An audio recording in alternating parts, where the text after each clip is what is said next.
ನಮೋ budget 2026 ವಿಶೇಷ ಮತ್ತೆ ಮುಂದುವರಿಸ್ತಾ ಇದ್ದೀನಿ. ಈಗ ಬ್ರೀಫ್ ಆಗಿ ಚಿಕ್ಕದಾಗಿ ನಾವು ನೋಡ್ಕೊಂಡು ಬಂದ್ಬಿಡೋಣ ಯಾವ್ಯಾವ ಇಲಾಖೆಗೆ ಏನೇನು ಸಿಕ್ಬಿಡ್ತಪ್ಪ ಈ ಒಂದು ಬಜೆಟಲ್ಲಿ ಅಂತ ನೋಡಿದಾಗ ಇಲ್ಲಿ ನೋಡಿ ನಾವು ಸಮಾಜ ಕಲ್ಯಾಣ ಇಲಾಖೆ 62,362 ಕೋಟಿಯನ್ನು ಆ ಒಂದು ಸೆಕ್ಷನ್ಗೆ ಇಟ್ಟಿದ್ದಾರೆ. ವಾಣಿಜ್ಯ ಕೈಗಾರಿಕೆ ಅಂತ ಬಂದಾಗ 70,296 ಕೋಟಿ, ನಗರಾಭಿವೃದ್ಧಿ ಕ್ಷೇತ್ರ 85,522 ಕೋಟಿ, ಸಾರಿಗೆ ಹೆದ್ದಾರಿ ಇದು ಬಹಳ ಇಂಪಾರ್ಟೆಂಟ್, ಇದು ಒಂದು ದೇಶದ ನರನಾಡಿಗಳು ಅಂತ ಕರೀತಾರೆ ಸಾರಿಗೆ ವ್ಯವಸ್ಥೆಯನ್ನು ಹೆದ್ದಾರಿಗಳನ್ನು 5.98 ಲಕ್ಷ ಕೋಟಿಯನ್ನು ಸಾರಿಗೆ ಹೆದ್ದಾರಿಗೆ ಇಟ್ಟಿದ್ದಾರೆ. ರಕ್ಷಣಾ ಇಲಾಖೆಗೆ 5.94 ಲಕ್ಷ ಕೋಟಿ, ಸಾರಿಗೆಗಿಂತ ಒಂದು 4 ಕೋಟಿ ಸ್ವಲ್ಪ ಕಡಿಮೆ ಅಂತ ಹೇಳಬಹುದಾಗತ್ತೆ ಇಲ್ಲಿ ಇರಲಿ. ಗ್ರಾಮೀಣಾಭಿವೃದ್ಧಿಗೆ 2.73 ಲಕ್ಷ ಕೋಟಿ, 2,73,000 ಕೋಟಿಗಳು ಅಲ್ಲಿ ಬರ್ತಾ 2,73,000 ಕೋಟಿ ಬರುತ್ತೆ ಅಲ್ಲಿ. ಗೃಹ ಇಲಾಖೆ 2.55 ಲ್ಯಾಕ್ ಕ್ರೋರ್ಸ್, ಕೃಷಿ ಇಲಾಖೆ 1.62 ಕ್ರೋರ್ಸ್ ಅಂತ ಹೇಳಿ. ಸೊ ಈ ಒಂದು ವಿಚಾರದ ಲಕ್ಷ ಕೋಟಿಗಳಲ್ಲಿ ಲ್ಯಾಕ್ ಕ್ರೋರ್ಸಲ್ಲಿ. ಶಿಕ್ಷಣ ಇಲಾಖೆಗೆ 1.39 ಲ್ಯಾಕ್ ಕ್ರೋರ್, ಇಂಧನ ಇಲಾಖೆ 1.09 ಲ್ಯಾಕ್ ಕ್ರೋರ್ಸಲ್ಲಿ, ಆರೋಗ್ಯ ಇಲಾಖೆ 1.04 ಲ್ಯಾಕ್ ಕ್ರೋರು, IT ಟೆಲಿಕಾಮ್ಗೆ 74,560 ಕೋಟಿ ರೂಪಾಯಿಗಳು ಇದನ್ನು ಮೀಸಲಾಗಿಟ್ಟಿರೋದು. ಇದು ದಿನೇಶ್, ಈ ಸೆಕ್ಟರ್ಗಳನ್ನು ನೋಡಿದಾಗ ಈ ವಿಭಾಗ ಇದನ್ನು ನಾವೆಲ್ಲ ಮೊದಲೆಲ್ಲ ಕಲಿಬೇಕಾದ್ರೆಲ್ಲ ಪೈ ಚಾರ್ಟ್ನಲ್ಲಿ ನಾವು ನೋಡೋಣ ಅಂಥೇಳಿ ಶಾಲಾ ದಿನಗಳಲ್ಲಿ ಕಲಿತಿದ್ವಿ. ₹1 ಒಂದು ರಾಜ್ಯ ತನ್ನ ಬಜೆಟಲ್ಲಿ ಎಷ್ಟೆಷ್ಟು ಪೈಸೆಗಳೆಲ್ಲ ವಿನಿಯೋಗಿಸುತ್ತೆ ಅಂತ ಒಂದು ರೌಂಡ್ ಮಾರ್ಕ್ ಮಾಡಿ ಅದರಲ್ಲಿ ಕಾರ್ನರ್ದನ್ನೆಲ್ಲ ಡಿವೈಡ್ ಮಾಡಿ ನೋಡ್ತಾ ಇದ್ವಿ. ಏನಿಸ್ತು ಈ ಒಂದು ಬಜೆಟ್ ವಿಚಾರಕ್ಕೆ, budget allocation for the departments ಅಥವಾ ಬೇರೆ ಬೇರೆ ಸೆಕ್ಷನ್ಗಳಿಗೆ ಅಂತ? ಈಗ ಮೇಜರಾಗಿ ಇವರೇನು ಇಂಡಸ್ಟ್ರಿಯಲ್ ಸೆಕ್ಟ್ರು, ರಸ್ತೆ, ರೈಲ್ವೆ ಇದಕ್ಕೆಲ್ಲ ಜಾಸ್ತಿ ಅಮೌಂಟ್ನ ಅಲೋಕೇಶನ್ ಮಾಡ್ತಾರೆ. ಯಾಕೆ ಅಲೋಕೇಟ್ ಮಾಡ್ತಾರೆ ಅಂದರೆ ಅಲ್ಲಿ ಯಾರು ಜನ ಹೋಗಿ ಕೇಳಲ್ಲ ಎಷ್ಟು ಇಂಪ್ಲಿಮೆಂಟ್ ಮಾಡಿದ್ದೀರಾ ಅಂತ. ನೀವು ಯಾವುದೇ ಒಂದು ಬಜೆಟ್ ಮಾಡೋಕ್ಕೆ ಮುಂಚೆ ನಾನು ಹೇಳೋದು, ಲಾಸ್ಟ್ ಬಜೆಟು ನಾವೇನು ಅನೌನ್ಸ್ ಮಾಡಿದ್ದೋ ಎಷ್ಟು ಕಾರ್ಯರೂಪಕ್ಕೆ ತಂದಿದ್ದೀವಿ ಅಂತ ಒಂದು ಅಸೆಂಬ್ಲಿಲಿ 2 ಡೇಸು ಡಿಸ್ಕಷನ್ ಆಗಬೇಕು. ಅದನ್ನು ಮಾಡದೆ ಬಜೆಟ್ ಮಾಡ್ತಾರಲ್ಲ, ಅದು ಜನರಿಗೆ ಮಾಡೋವಂಥ ದೊಡ್ಡ ದ್ರೋಹ. ಯಾಕೆಂದರೆ ನಾನು ಹೇಳ್ತಾ ಇದ್ದೀನಿ ನೋಡಿ, ಇವಾಗ ಇಂಡಿಯಾದಲ್ಲಿ ಈ ಜಸ್ಟ್ ಲಾಸ್ಟ್ 2 months ಬ್ಯಾಕ್ ಈ ಪರಂಪರೆ ಕಾಂಗ್ರೆಸ್ ಮಾಡ್ಕೊಂಡು ಬರಬೇಕಾಗಿತ್ತು.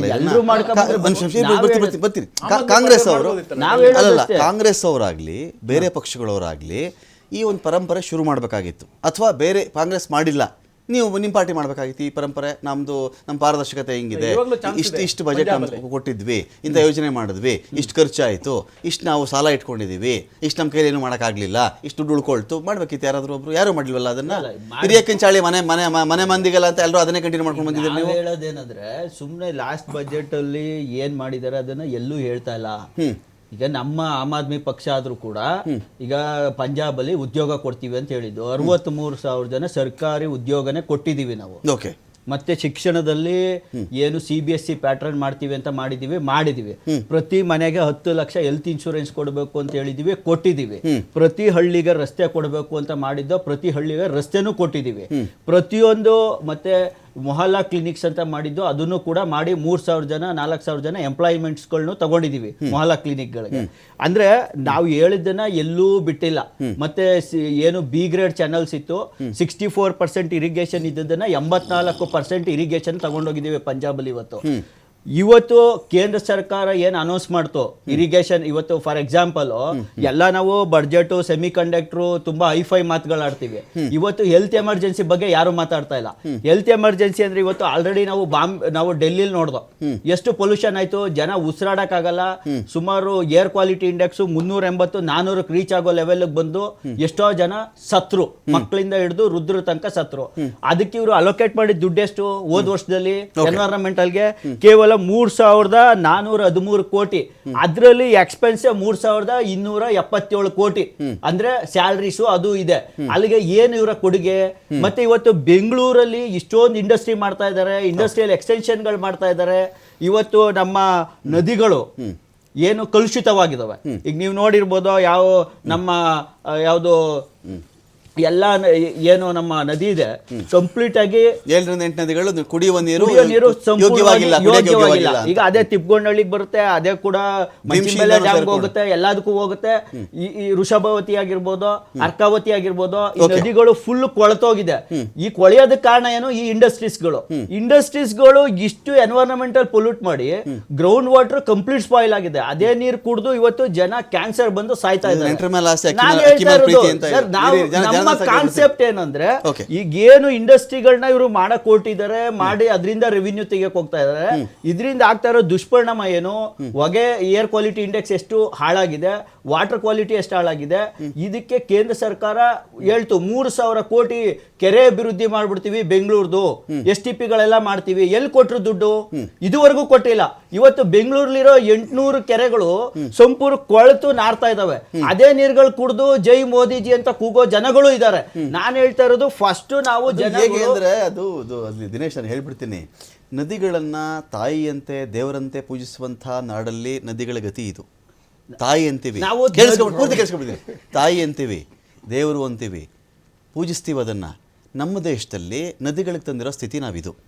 ಬೇರೆ ದೇಶಗಳಲ್ಲಿ ಅವ್ರು ತಾಯಿ ಅಂತನೂ ಕರೆಯಲ್ಲ, ದೇವರು ಅಂತನೂ ಅನ್ನಲ್ಲ, ಪೂಜೆನೂ ಮಾಡಲ್ಲ, ಹಳೆ ಕೊಳಕು ಬಟ್ಟೆಗಳು ತೆಗೆದು ನೀರಿಗೂ ಎಸೆಯಲ್ಲ ಅವರು. ಇದು ನಮ್ಮಲ್ಲಿ ವೈರುಧ್ಯಗಳು ನೋಡಿ. ನಾವು ದೇವ್ರ ಮನೆ ನಮ್ಮ ಮನೆಯಲ್ಲ ಹೇಗಿರ್ತೀವಿ ನಾವು, ದೇವ್ರು ಇಟ್ಟಿರ್ತಕ್ಕಂಥ ಮನೆ ನೀಟಾಗಿ ಇಟ್ಟಿರ್ತೀವಿ ತಾನು ನಾವು.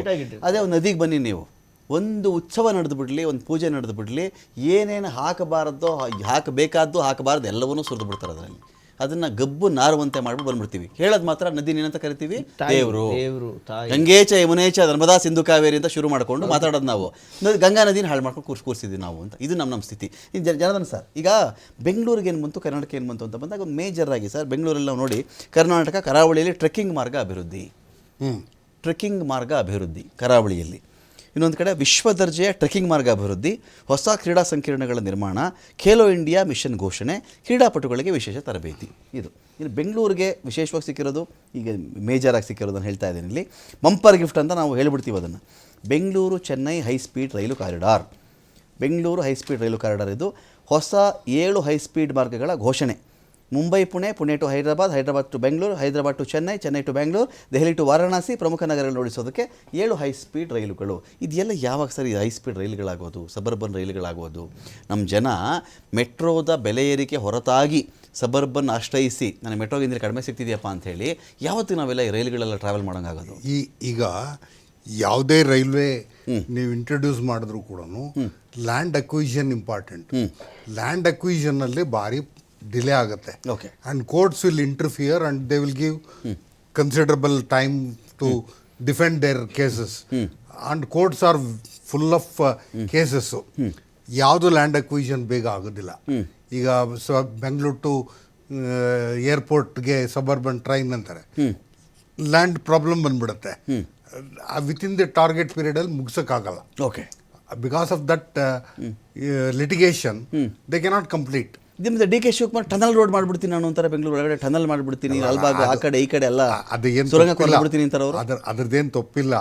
ಟನಲ್ ರೋಡ್ ಮಾಡಿದ್ರೆ ಬಡ್ಜೆಟ್ ಅಲ್ಲಿ ಜಾಸ್ತಿ ತೋರಿಸ್ತಾ ಇದ್ದಾರೆ, 40,000 ಕೋಟಿ almost 10% of the state budget ಇದೆ ಅಂತಂದೇಳಿ DPR ಕರೆಕ್ಟ್ ಇದೆಯಾ ಇಲ್ವಾ ಅಂತ ಚೆಕ್ ಮಾಡಿ ಅಂತ ಹೇಳ್ತಾ ಇದ್ದಾರೆ.